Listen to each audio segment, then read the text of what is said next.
del 2016 y 2017. La mayoría es 2017, lo que no cambió del 2016 es del 2016, pero luego salió una guía nueva del 2019 con correcciones del 2021. En realidad no es nada importante, ni es nada que haya cambiado demasiado respecto a lo que yo les voy a comentar, pero échenle una leída y también para que ustedes la tengan, porque ese tipo de guías son las que son importantes cuando estamos en el servicio social. Entonces son las guías 2019 con las modificaciones del 21 y ya le dan una revisada después. ¿Sale?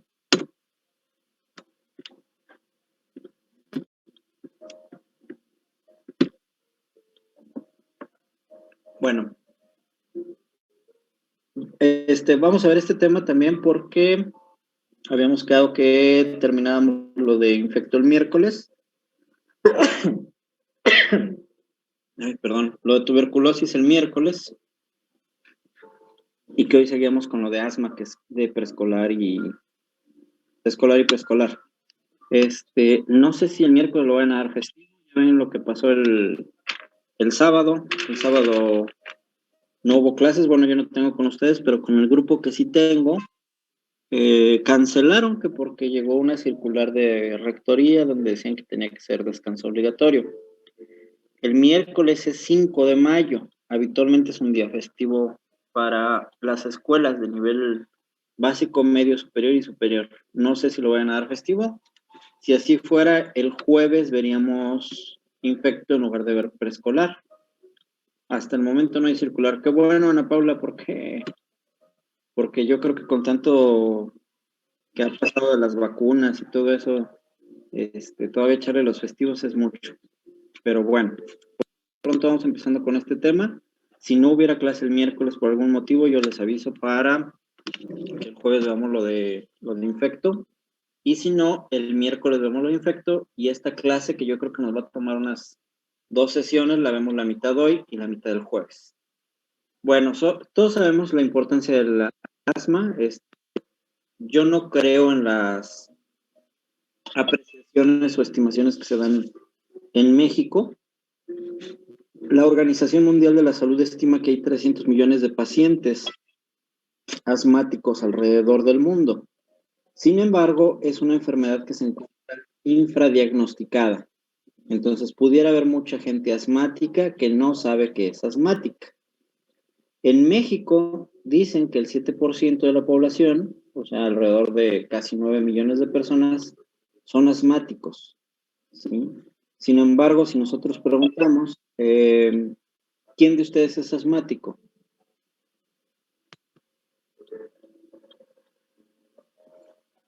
¿Nadie?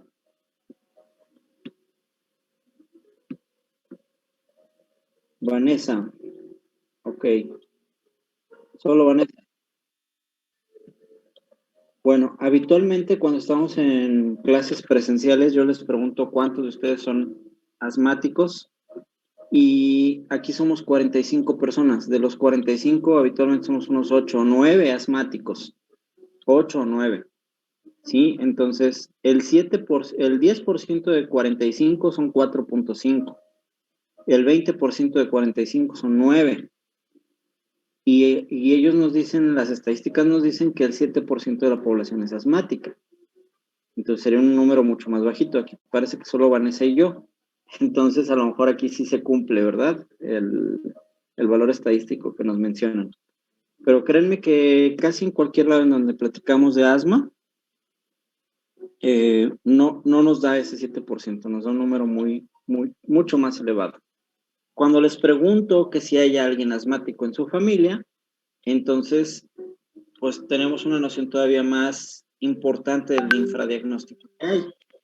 Si hay alguien diagnosticado como asmático, como el caso de Vanessa, que le pregunto si ella es asmática y yo le pregunto por sus papás, sus abuelitos, sus hermanos, sus tíos, seguramente vamos a encontrar 2 o 3 asmáticos más. Pero bueno, quedémonos mientras con estas tablas o apreciaciones estadísticas en las que nos dicen que en México el 7% de la población está diagnosticada como asmática.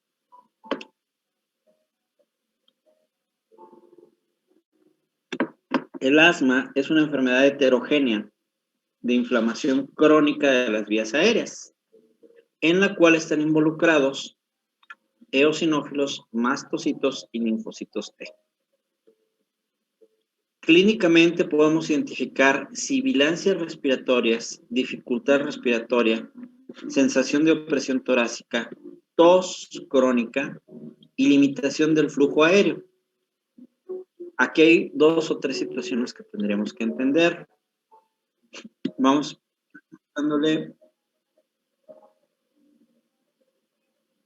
preguntándole así como dicen a Paula 5:21 en una familia, si es común. Israel, ¿qué es una sibilancia, Israel?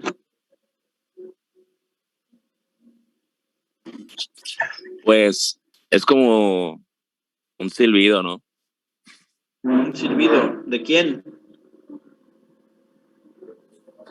Pues de las vías aéreas.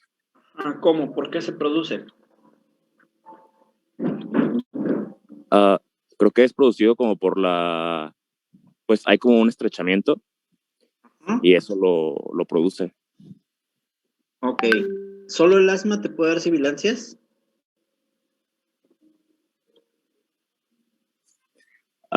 No. Bueno, fíjense bien en esa imagen.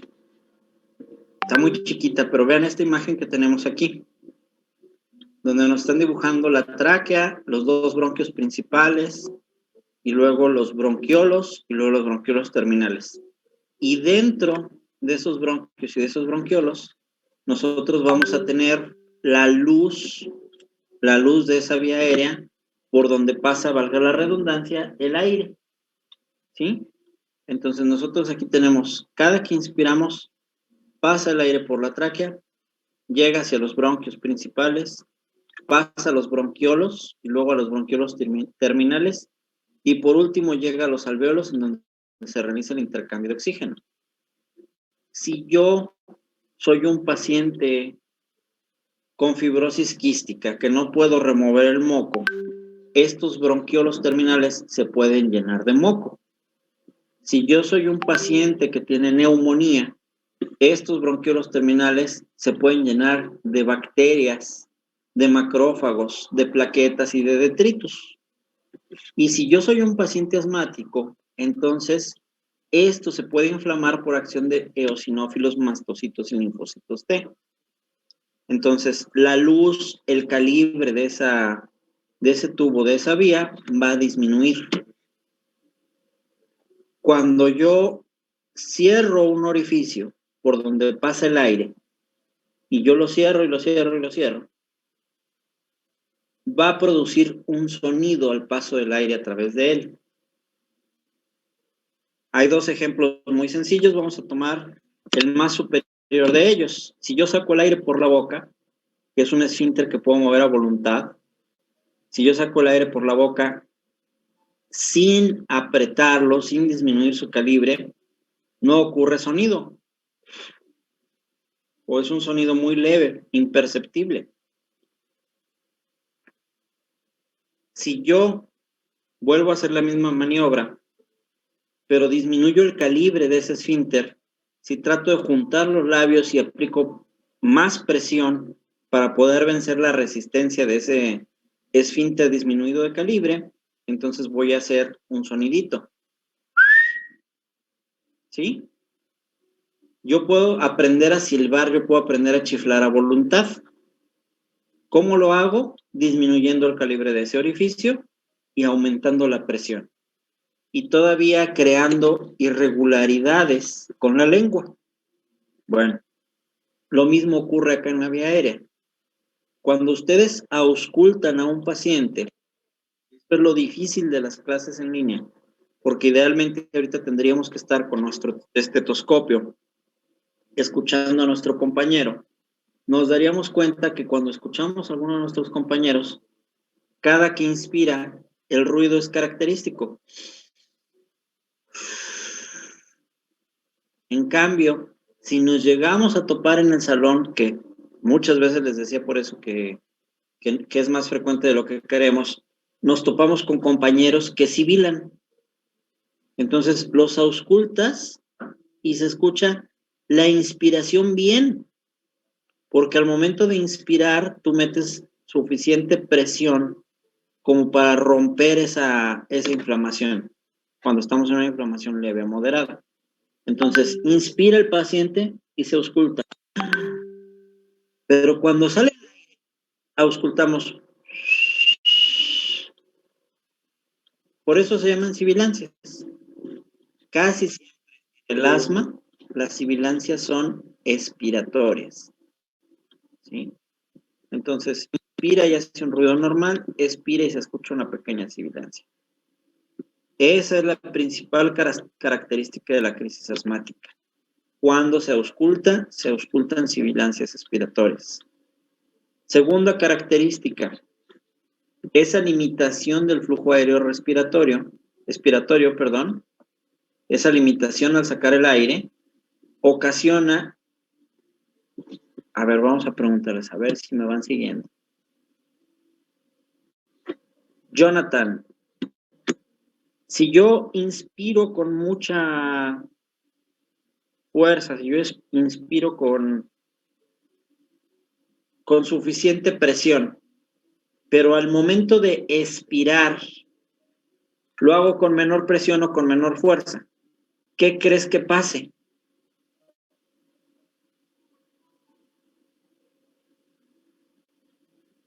Que se escuche una sibilancia. Ah, esa yo te la dije, ¿qué más? ¿Qué le pasa a ese aire? Pues puede quedarse atrapado. Exacto, se queda atrapado en el alveolo. ¿Sí? Entonces tú vas a ingresar 1 litro de aire y solo sale medio litro. ¿Qué va a pasar con ese pulmón entonces?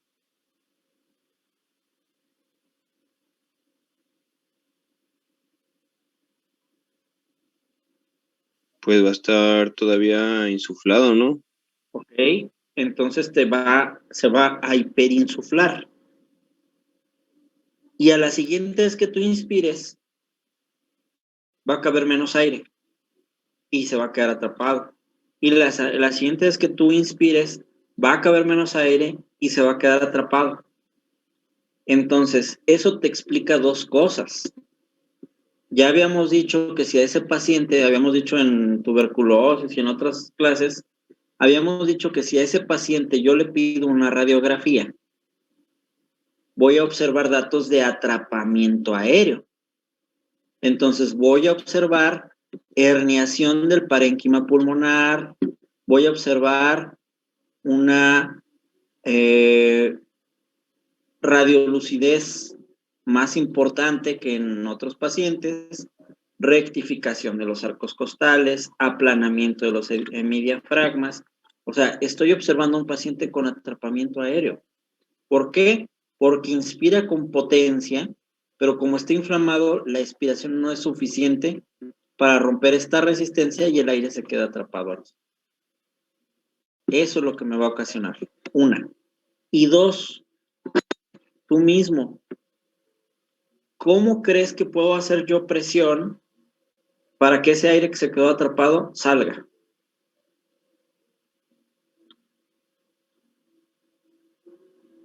Pues apretando el diafragma, a lo mejor apretando el abdomen. ¿Y lo haces de forma voluntaria o involuntaria? Voluntaria, creo. No, pues que friega, imagínate. O sea, tú vas a respirar involuntariamente. Y cada 3 o 4 respiraciones vas a tener que darle. Tu cuerpo tiene que idear una forma de hacerlo involuntario. ¿Cuál crees que es esa forma?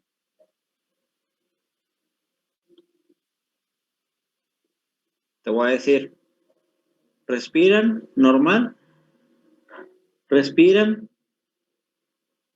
todo inconsciente y de repente de forma involuntaria, también inconsciente, hacen esto.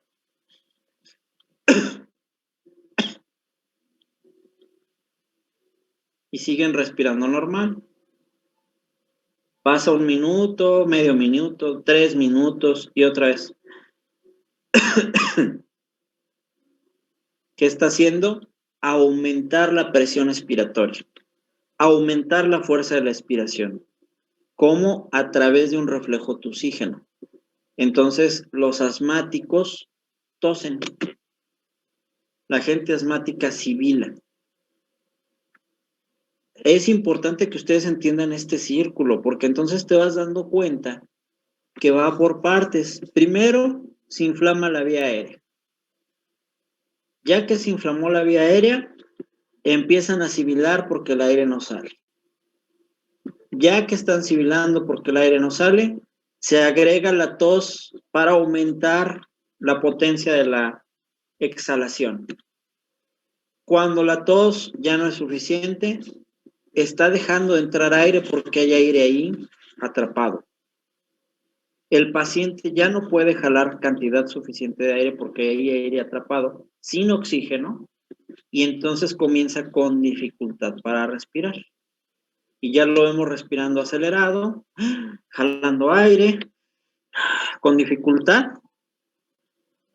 Todos esos caminitos los va a ir siguiendo el asmático. ¿Por qué es importante que yo entienda esto? Porque yo puedo confundir el asma con muchos diagnósticos diferenciales. Y entonces, Clarisa nos va a decir diagnósticos diferenciales. Del asma, pues serían bronquiolitis. Ok. ¿Qué es la bronquiolitis? Pues es como una infección en los bronquios, ¿no? No sé si estoy bien o lo estoy confundiendo. Son sibilancias recurrentes del recién nacido, ¿verdad? ¿Qué más? Pues lo más común que es el EPOC, que son enfermedades obstructivas, bronquitis. Esa sí es la que decía la infección, ¿no? También la bronquiolitis puede ser infecciosa por virus. ¿Cuál otra? Un enfisema, bronquiectasia, algo así se llamaba. Fíjate que lo más difícil de todo esto es tratar de hacer entender al médico general que no todo es infección. Y me da gusto que tú me hayas dicho diagnósticos que son no infecciosos, porque EPOC no es infeccioso, el enfisema no es infeccioso, la bronquiolitis pudiera no ser infecciosa y si lo es viral y no se le da tratamiento, pero desafortunadamente, como dice Dani Sandoval, la mayoría de los médicos se van por la fácil. Ella dice neumonía. Muchos médicos dicen infección de vías aéreas. Y luego le ponen un apellido, superiores o inferiores. Pero casi todos te dicen infección de vías aéreas. Entonces, estos pacientes se te va a hacer bien curioso. Yo te podría decir que lo que más veo como infectólogo, pediatra, es asma. Dices, ¿cómo? Qué raro, pues si el asma la tendría que ver un neumólogo. Sí, solo que a mí me llegan los pacientes buscando un infectólogo y diciendo, se enferma cada rato de las vías aéreas, doctor. Van como 5 veces que le da neumonía este año. Me dijeron que a lo mejor tenía alguna inmunodeficiencia. No, es que cada rato le dan anginas. Me dijeron que a lo mejor le tenían que quitar las anginas, por eso se lo traigo. Y empiezas a platicar con los pacientes y los pacientes te describen este círculo que yo les estoy mencionando. El niño empezó primero con, se le oía como un chillidito en el pecho, un silbidito en el pecho, luego tuvo tos y luego tuvo dificultad para respirar. Y lo llevé con el médico, ahí a la de similares o la del ahorro o con su pediatra, y me dijeron que traía una infección de vías aéreas. Ah, qué bueno, y aquí viene lo peor. Oiga, señora, ¿y qué le dieron de tratamiento? Le dieron Ambroxol y le dieron amoxicilina. Chin. Le dieron dextrometorfano y le dieron inyecciones de penicilina, 8, ya le puse 6. Híjole, pobre muchacho, ¿sí? Cuando en realidad este niño el problema que tiene es inflamatorio.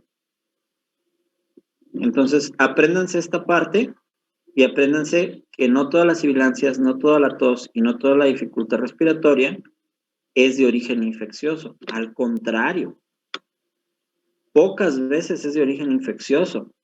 Para que yo pueda determinar que hay una infección bacteriana, que es a la que le daría tratamiento, necesito un síntoma clave, fiebre. Y aquí es raro que tú tengas fiebre. Sí, una reacción inflamatoria te puede dar una fiebre de bajo nivel, o de bajo grado, pero es raro. Bueno, es una enfermedad entonces crónica con mayor prevalencia en la edad pediátrica. Y la principal causa de hospitalizaciones por enfermedad crónica en la infancia. Entonces, esto es mucho más frecuente de lo que ustedes se imaginan. Si nosotros decimos que entre 10-15% de la población es asmática y que un asmático puede tener descontrolado 4 o 5 cuadros al año, entonces dense una idea de la cantidad de consultas que ustedes van a observar. Peor cuando veamos los factores desencadenantes y los relacionamos con nuestro país. Vamos a la que sigue. ¿Es un reto diagnóstico? Sí, porque yo puedo tener atrapamiento aéreo, que puedo ver en muchas otras enfermedades, o puedo tener radiografías normales. Es un reto terapéutico, porque muchas veces el médico no hace el diagnóstico de asma y termina dando tratamiento expectorante o antitosígeno o un montón de cosas que en realidad es a polifarmacia que no le va a servir al paciente. Para que ese fenotipo se exprese, para que tengamos una expresión clínica heterogénea que se pueda presentar en cada paciente, yo necesito tener factores predisponentes fenotípicos y factores desencadenantes, ¿sí? Existen más de 50 genes que participan en la interacción medio-ambiente-respuesta inmunológica e inflamación para que pueda presentarse toda esta cadena. Vamos a tener células directoras como linfocitos T reguladores, linfocitos T ayudadores o células dendríticas. Vamos a tener células efectoras como los eosinófilos y los neutrófilos y vamos a tener moléculas señalizadoras como las citocinas, adhesinas, mediadores químicos y neurotransmisores.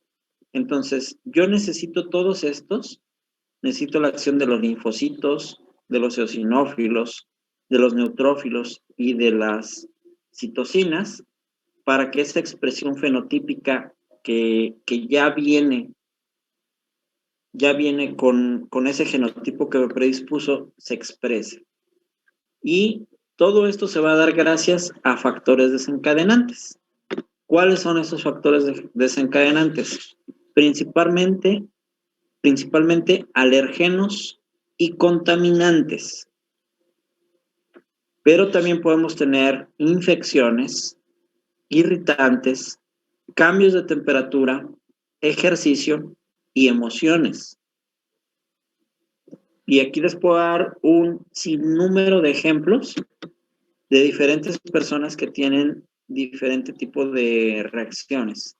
Bueno, aquí se los voy a dar porque no tengo la otra diapo. Aquí está, miren.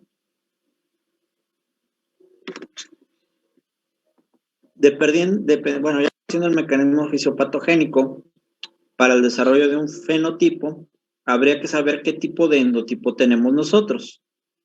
Las combinaciones de variantes genéticas y los mecanismos epigenómicos para expresar o inhibir a esos genes van a dar como resultado mecanismos fisiopatogénicos y manifestaciones clínicas.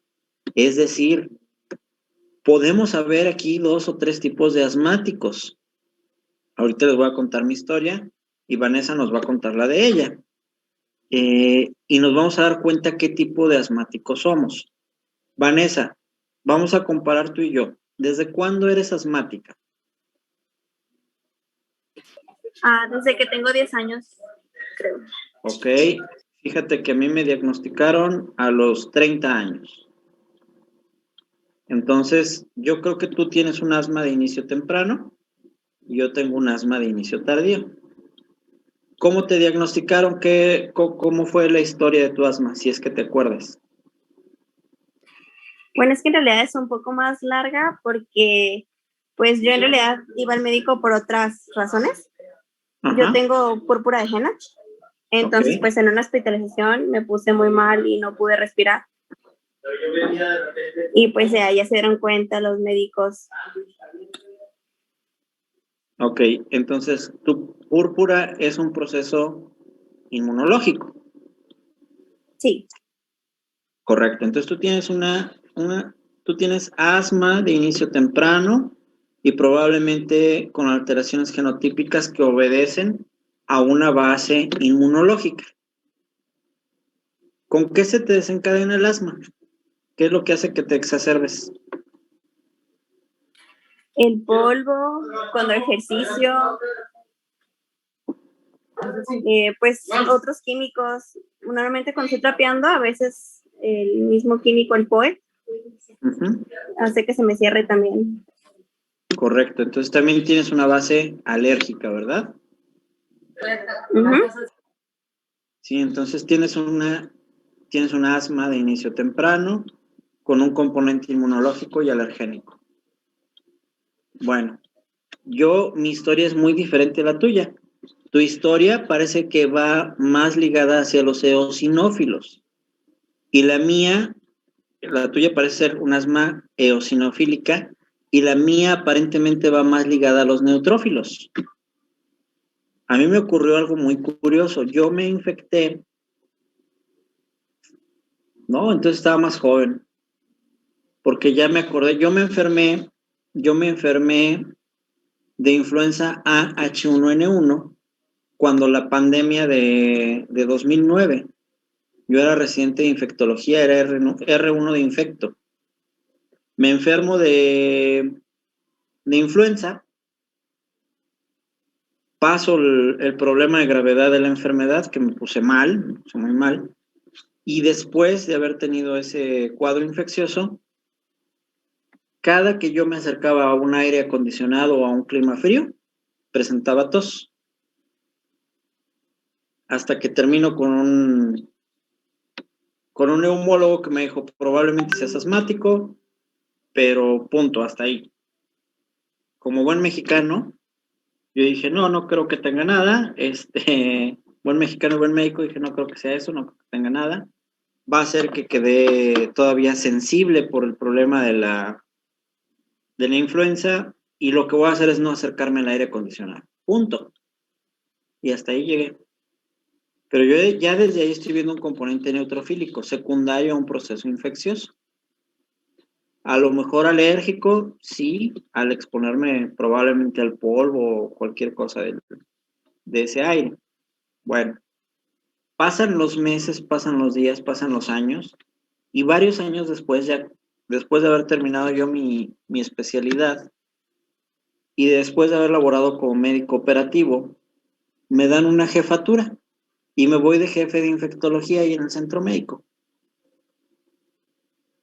Como de película.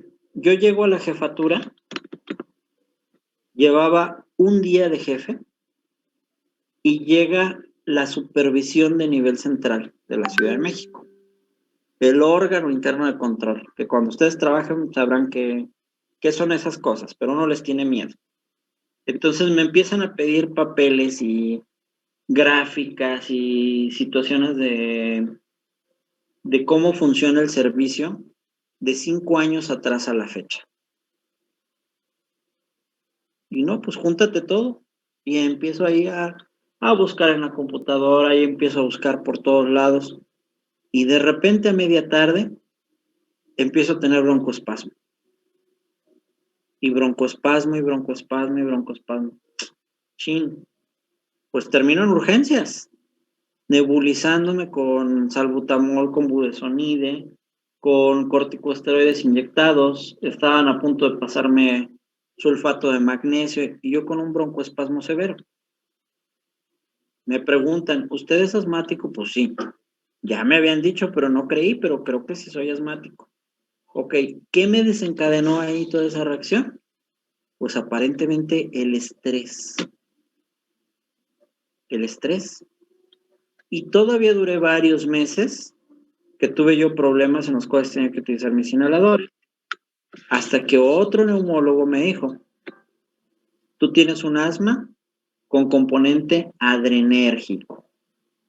Entonces, lo que necesitas es relajarte.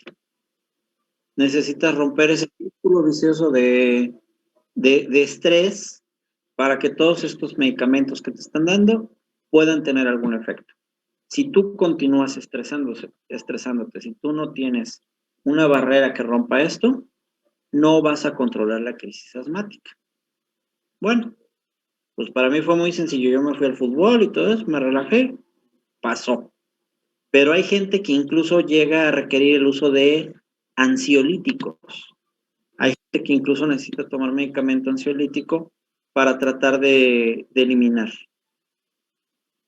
Anel, ¿a ti te pasa igual? Ok, ahorita vamos a ver las pruebas diagnósticas y a lo mejor ahí vas a descubrir algo, ¿sí? A lo mejor ahí vas a descubrir porque a veces nosotros adultos no creemos que tenemos la enfermedad porque casi siempre buscan que el asmático haya sido asmático infantil y nos cuesta trabajo creer que un adulto debute como asmático. No necesariamente estamos debutando, a lo mejor ya teníamos ese endotipo, ya teníamos ese fenotipo, pero nunca tuvimos ese factor desencadenante que te hiciera expresar los síntomas.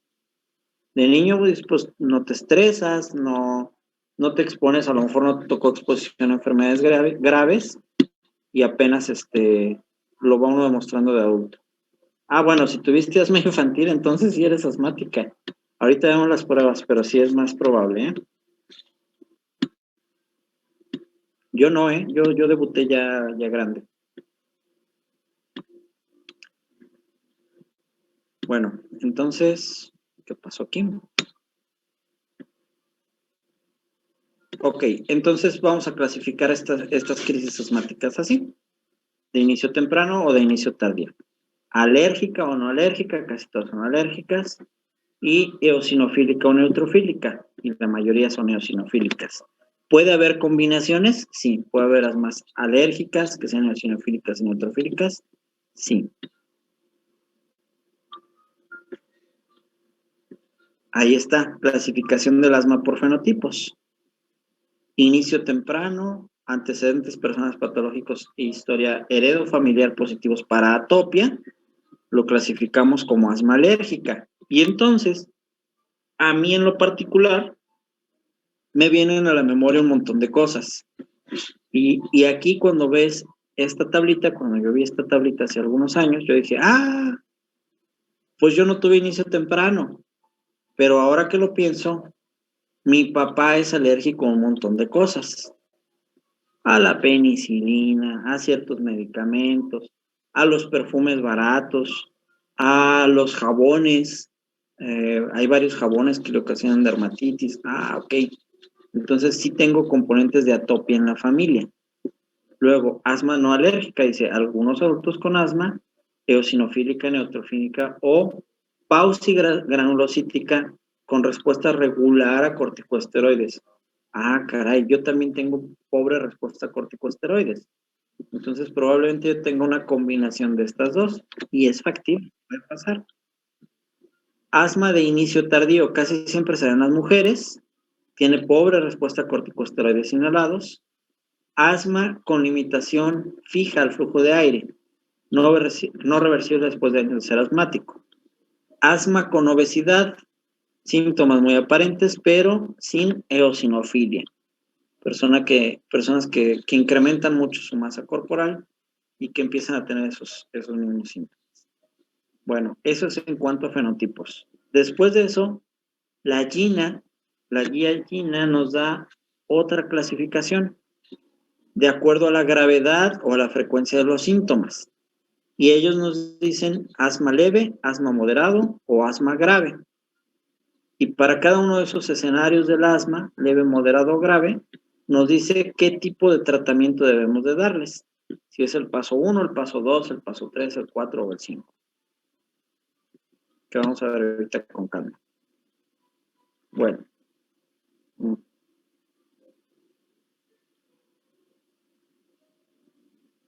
Aquí está la clasificación clásica.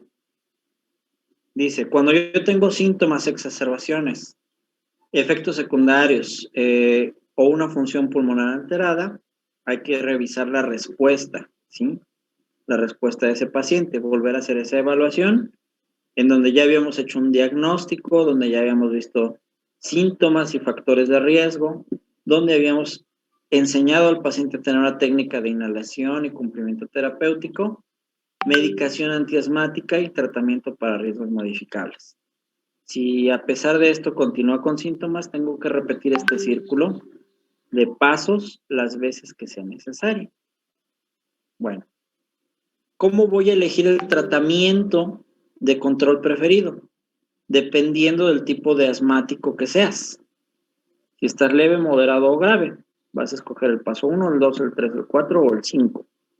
¿Qué implica cada uno de los pasos? Bueno, en el paso 1, que es este de aquí, no vamos a dar corticosteroides, aunque es válido considerar corticosteroides en dosis bajas.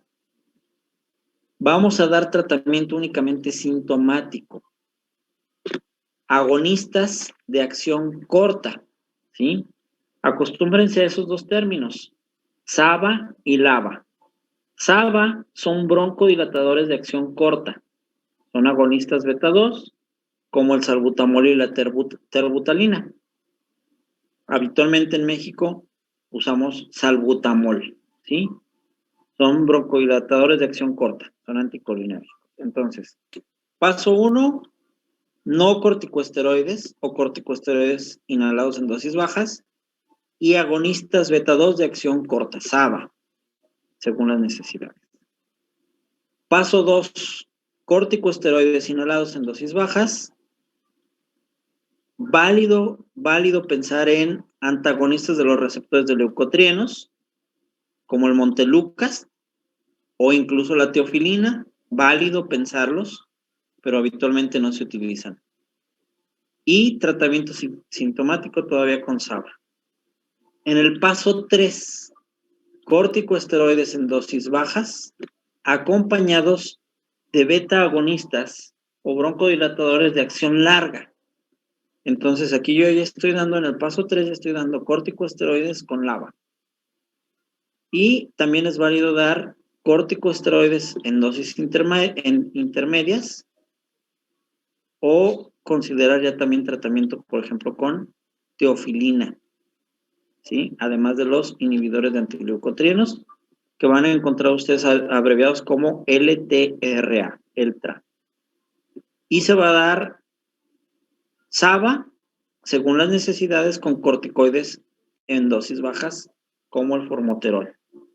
Bueno, los corticosteroides de acción larga, beta agonista, son el formoterol, el salmeterol, básicamente los dos que usamos aquí en México, formoterol y salmeterol.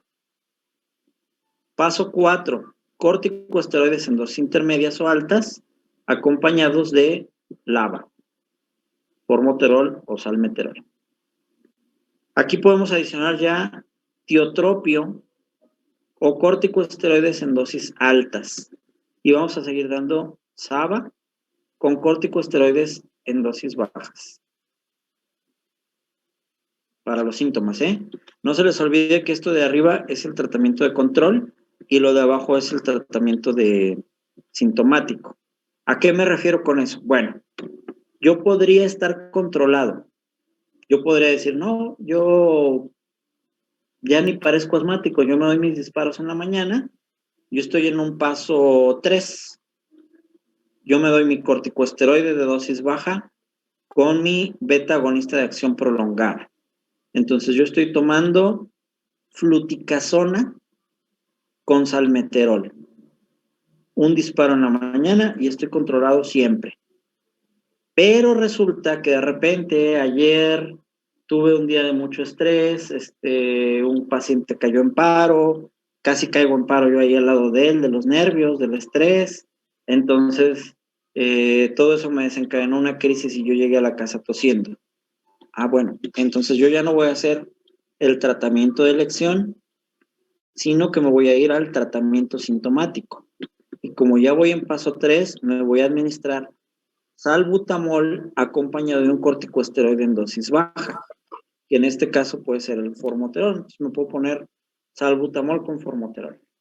Y ya, después de eso, continuar con mi tratamiento de fluticasona con salmeterol.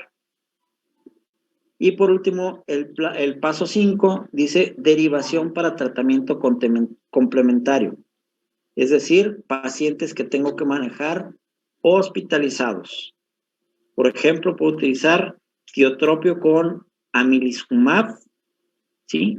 O puedo tener medicamentos de acción directa a dosis baja, lo que yo les platicaba, que ya tendríamos que pensar en usar sulfato de magnesio, teofilina intravenosa o incluso intubar al paciente para aumentar la presión de entrada del aire para que podamos abrir esa vía aérea.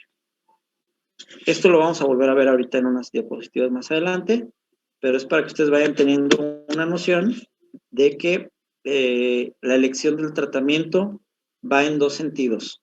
Para el tratamiento sintomático cuando tengo una exacerbación y el tratamiento de control de acuerdo si yo tengo un asma leve, moderada o severa.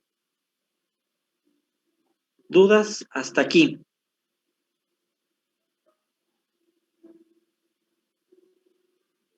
¿Ya se perdieron o todavía no? Doctor, y por ejemplo, el tratamiento sintomático, o sea, solamente es cuando el paciente ya presenta el síntoma, no puede ser como profiláctico si va a realizar alguna actividad que él ya sabe que pues le va a desencadenar. Fíjate, Marta, que esa es una práctica común. Sí, hay mucha gente que dice, yo, como decía tu compañera, yo con el ejercicio se me desencadena. Entonces, hay gente que, o incluso médicos que te dicen, bueno, si tú ya sabes que haciendo ejercicio se desencadena, date un disparo de salbutamol antes de hacer ejercicio. Y lo toman como si fuera profilaxis.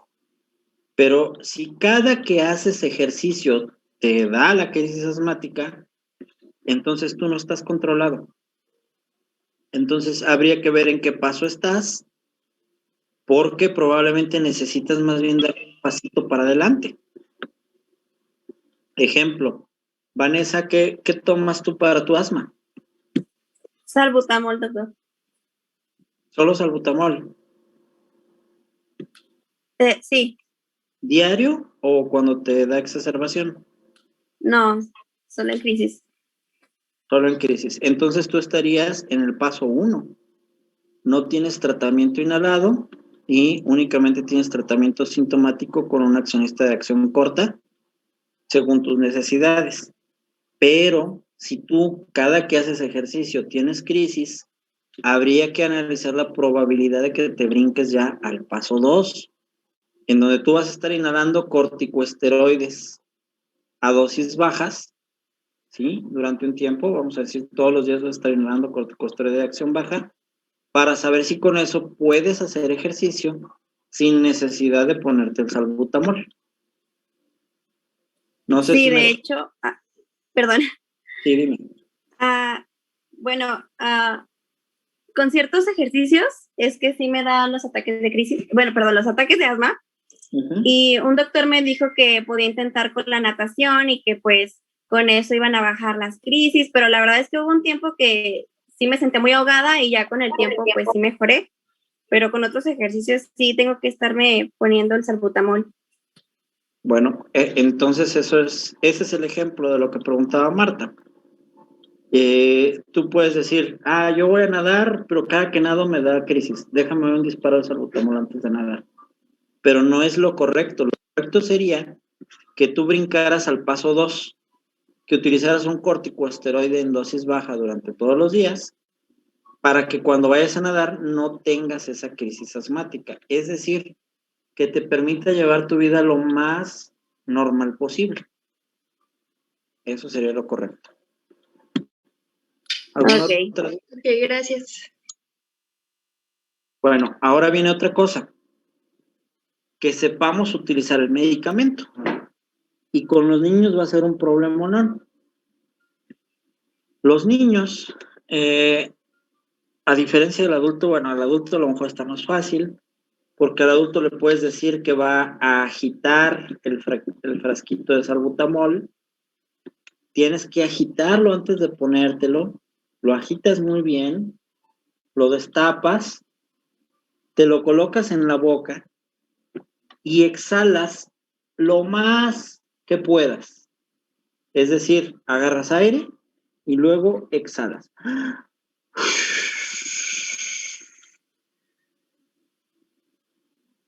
Cuando sientas que ya no te queda nada por exhalar, le aprietas al salbutamol, aprietas el botecito en la parte de arriba, aquí viene, es este dispositivo azul. Esta parte va en tu boca y acá arriba vas a presionar. Le aprietas y entonces inhalas de forma sostenida lo más profundo que puedas. Una vez que terminaste de inhalar, detienes el aire. Lo que aguantes, de preferencia unos 10 segundos. 1001, 1002, 1003, 1004, 1005, 1006. Ya no aguanté 1007 y empiezo a exhalar despacito.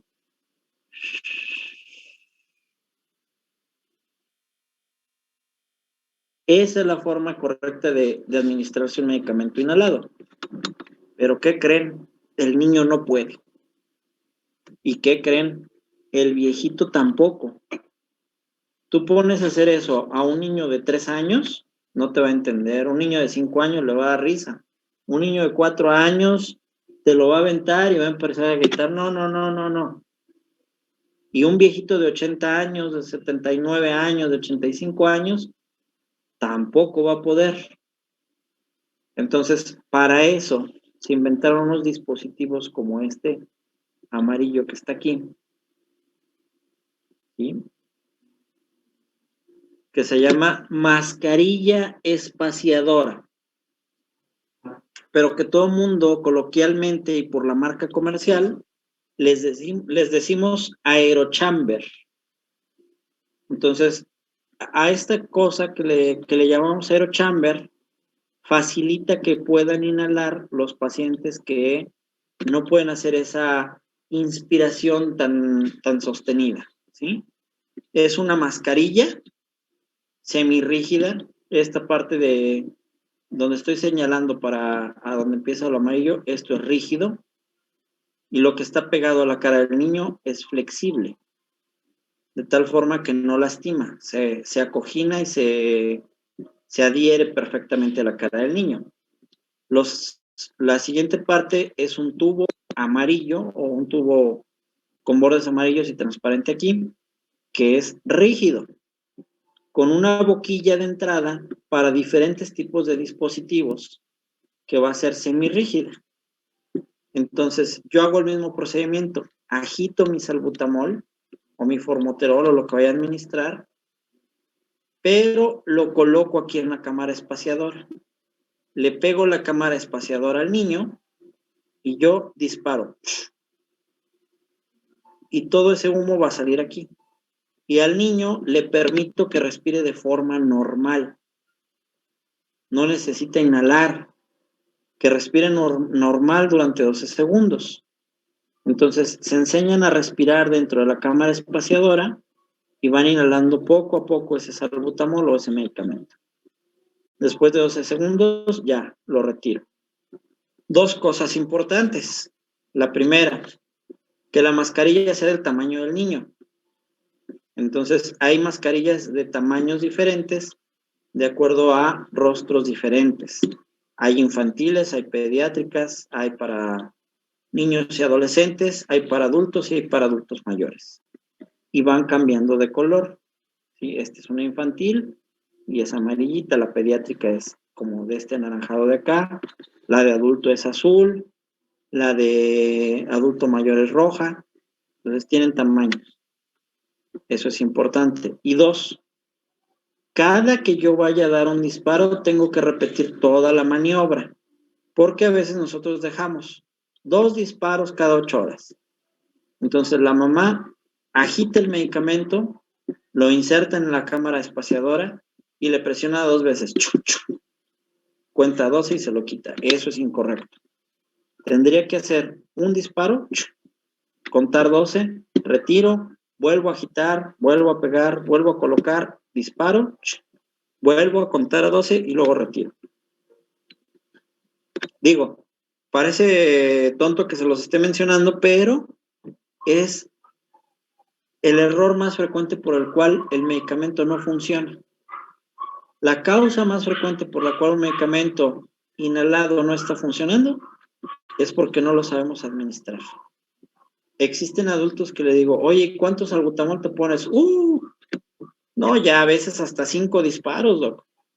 5 disparos, a ver, póntelo. Y veo que toman el medicamento, no lo agitan. No se les olvide que esto es polvo, ¿eh?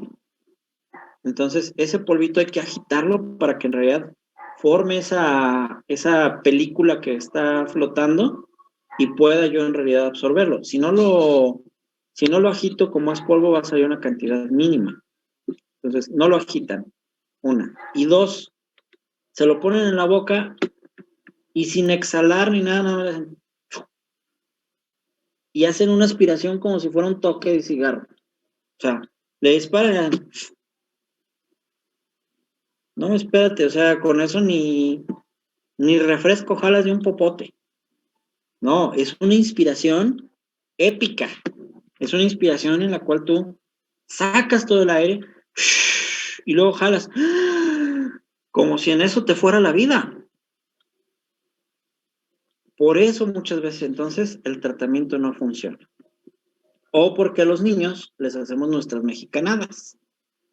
Ay, doctor, es que el aerochamber me costaba 400 pesos, entonces, pues yo compré un vasito de unicel y le hice un agujerito aquí atrás, y ahí se lo pegué y le pegué el vasito de unicel al niño. Pues sí, y todo tu medicamento salió por las orillas del vasito de unicel que no embonaron con la cara del niño. Entonces hay que cuidar mucho, mucho eso, ¿verdad? ¿Con quién lo estamos aplicando? Bueno, regresando a lo de los fenotipos, existen fenotipos clásicos de niños con sibilancias. Hay un estudio Tucson, pero bueno, así se llama, porque en esa ciudad se realizó, en el cual investigaban, basados en su evolución a largo plazo, cómo podían clasificar a esos niños. ¿Qué se requiere para hacer el diagnóstico de un niño asmático? ¿Qué estudio, Ana Rodríguez, qué estudio tengo que hacerle para saber que sí es asmático?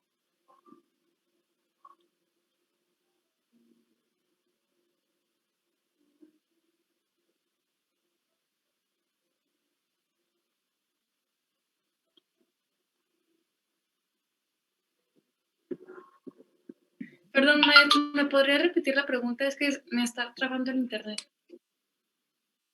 ¿Se te está trabando o no estabas? No, sí estoy. ¿Qué estudio se hace para comprobar que alguien es asmático? Un estudio aéreo, ¿no?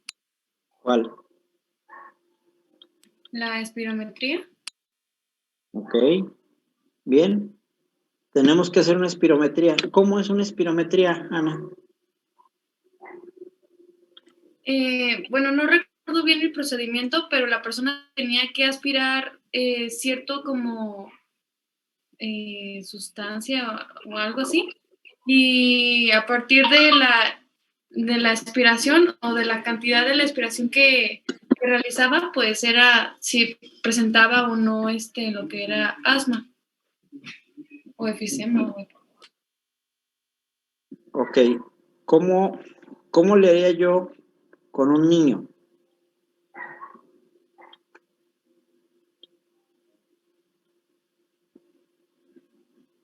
O sea, si tú me fueras a hacer una espirometría, miren, es un aparato parecido a cualquiera de estos dos. Estos no son espirómetros, estas son pruebas caseras que se llaman flujómetros. Los flujómetros son pruebas que podemos hacer en la casa para diagnosticar a alguien o prediagnosticar a alguien, o incluso para saber qué tan controlado está un asmático. ¿Sí? Hay gente que puede usar el flujómetro cada mañana y darse cuenta cómo va evolucionando. Va a tener una variabilidad positiva de más o menos un 20%. ¿Sí? ¿Qué quiere decir? Que si yo tengo un valor muy alto, como de 350, y un valor muy bajo de 250, bueno, yo tendría que pensar que si yo tengo tanta variante entre un día y otro, tengo factores determinantes que me hacen pensar que soy asmático. O sea, hay días que yo tengo un flujo expiratorio pico de 350. Ah, caray, qué buenos pulmones. Pero luego hay días que yo tengo un flujo expiratorio de 250. Chin, entonces, como que algo anda mal ahí contigo. ¿Por qué tienes tantas variantes? ¿Qué pasó entre un día y otro? Ah, lo que pasa es que aquí andaba estresado. O aquí me vi expuesto al humo del cigarro porque vinieron unos amigos a la casa y todos fuman.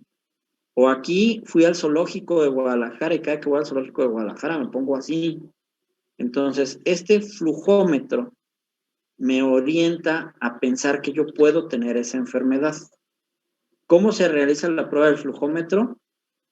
Inhalando lo más que pueda, me pego a la boca el flujómetro y soplo con todas mis fuerzas el mayor tiempo sostenido que pueda. Y cuando yo dejo de soplar, se va a quedar en un nivel, ¿sí? En un par de niveles o en un nivel. Bueno, cuando yo hago una espirometría, entonces es más o menos lo mismo. La espirometría son varios flujos sostenidos. Yo le tengo que decir al paciente, inspire lo más profundo, más profundo, más profundo, más profundo. Llene sus pulmones, ok. Ahora saca el aire, saca el aire, saca el aire. Y el paciente, agarra aire otra vez, saca aire otra vez. Y voy midiendo las fracciones inspiratorias y expiratorias. Te vuelvo a preguntar, Ana, ¿y cómo le hago con este niño? ¿Con la cámara tal vez? Pero ¿cómo le hago? ¿Le digo, expira, expira, expira o qué? Pues no sé, tal vez como a partir de un juego o algo así. Es que no tengo idea. Como si inflara un globo con todas sus fuerzas, dice Isaac. ¿Qué edad tiene este niño, Isaac?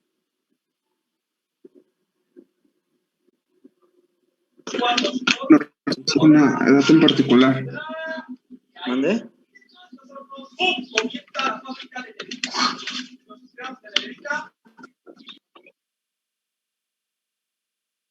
No te escuché, pero bueno, les voy a decir. No se estresen. Isela, el diagnóstico es meramente clínico porque no se puede realizar la espirometría. Correcto. Yo no puedo decir asma en pacientes pediátricos menores a 6 años. No puedo. ¿Por qué? Porque no pueden hacerse la prueba de espirometría. Así de sencillo. El niño no te va a entender. Si tú le dices a un niño de 3 años, 4 años, 2 años, es una prueba que dura alrededor de 30 o 40 minutos, en donde tienes al paciente inspirando y expirando, inspirando y expirando, y haciendo ese esfuerzo respiratorio, tratando de medir los volúmenes para saber cuál es su volumen expiratorio cuando saca el aire. Y luego tratar de medir si yo le doy un broncodilatador, cuánto mejoró ese volumen expiratorio. Entonces, en los pacientes pequeñitos no puedo hacer espirometrías. Entonces, no les puedo llamar asmáticos.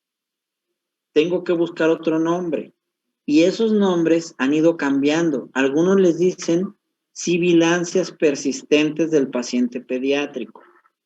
Otros les dicen sibilancias precoces transitorias. Otros les dicen hiperreactor pulmonar.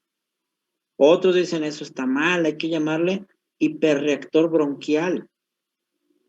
Entonces van cambiándole los nombres y van definiendo características fenotípicas de estas enfermedades con las cuales consideran que puede ese niño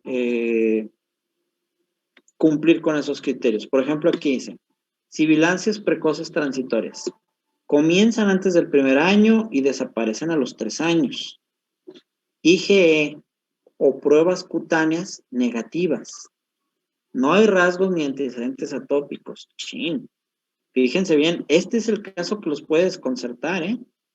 Un niño de 1 año o 2 años que no tiene familiares atópicos, no tiene familiares asmáticos, que le tomas una IgE o unos eosinófilos y salen normales, que le haces pruebas cutáneas para alergias y están negativas, y entonces tú dices, ¿y entonces qué tiene?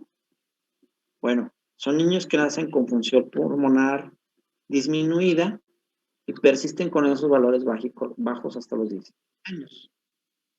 Hay un estudio que se puede hacer en los niños de los 3 años a los 6, que se llama pletismografía. Y aquí en México tenemos una cámara que se llama baby pletismografía. Entonces, tú metes al paciente en un tipo de incubadora que ya tiene una presión definida y que cada que el niño inspira y expira, inspira y expira, va marcando una diferencia de presión en esa cámara. Y entonces tú asumes que la presión de lo que el niño metió es inversamente proporcional a la presión de la cámara que cambió. No sé si me explico, pero para que ustedes lo tengan más presente, es como si yo tuviera un vaso lleno de agua y coloco un lapicero. ¿Qué va a pasar? Se va a tirar el agua. Si yo pudiera medir la cantidad de agua que se tiró, diría, mi lapicero ocupó este volumen de agua. Bueno, acá lo vamos a hacer, pero con aire. En esta cámara tiene una presión constante de 100. Metí al niño y la presión cambiaba de 100 a 80, de 100 a 80, de 100 a 80. ¿Qué quiere decir? Que cuando el niño inspira y expira, el niño está metiendo una presión de 20 y cuando saca regresa a 100. Y mete 20 y saca 100. Y entonces se hace una inferencia de lo que yo creo que ese niño está manejando de presiones. Factores de riesgo para las sibilancias precoces transitorias. Tabaquismo materno, que sea varón, prematuro, convivencia con hermanos mayores o que asista a guardería. Se sospecha que existe que es el virus sincitial respiratorio, pero no ha sido demostrado. El virus sincitial respiratorio está más asociado o es más frecuente que nosotros lo veamos en pacientes con bronquiolitis. Ese es otro de los tipos que vamos a observar aquí. Bueno, entonces, chéquense esta tablita, por favor, vayan leyendo lo del GINA para en la siguiente clase avanzar un poquito más acerca ya de la forma en la que yo hago el diagnóstico y que yo instauro el tratamiento y qué tratamiento no debo de dar. Ahora sí les voy a encargar a uno de ustedes, bueno, voy a encargar al azar, pero alguien se ofrece para en 5 diapositivas explicarnos el próximo jueves o en su defecto el próximo lunes qué es la bronquiolitis